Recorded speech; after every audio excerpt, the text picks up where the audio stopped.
Maraming nagdaang panahon po, marami ng pinunong na halal at nangako.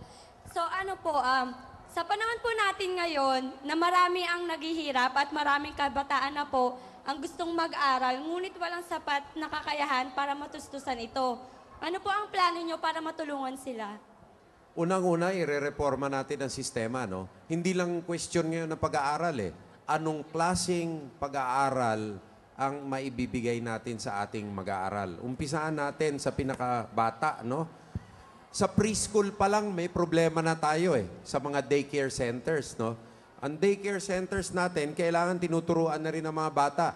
At ang mga kakompetensya natin, sa China, 2 years old pa lang ang bata, tinuturuan na mag-English, tinuturuan na mag-computer.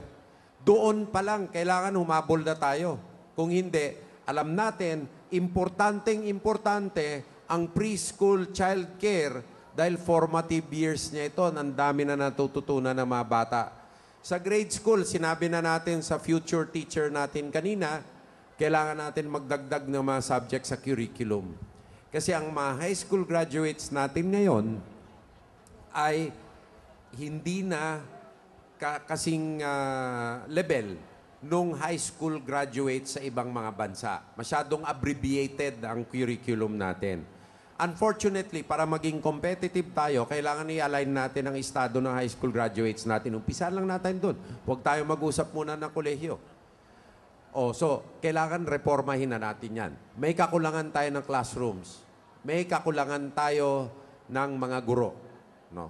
Dapat mahirap na problema, solusyonan yan. Dahil kailangan ng pag-google yan. Resources, gastos, ang pinag-uusapan.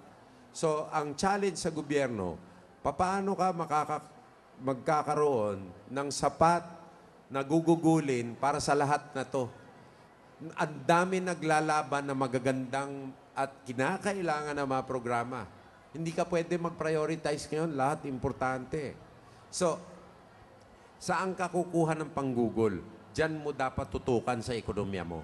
Kailangan ayos ang mga patakaran mo sa ekonomiya, infrastruktura, katahimikan, para sa ganun magkaroon ng kapital para makakuha na naman ng gobyerno ng karagdagan gugugulin.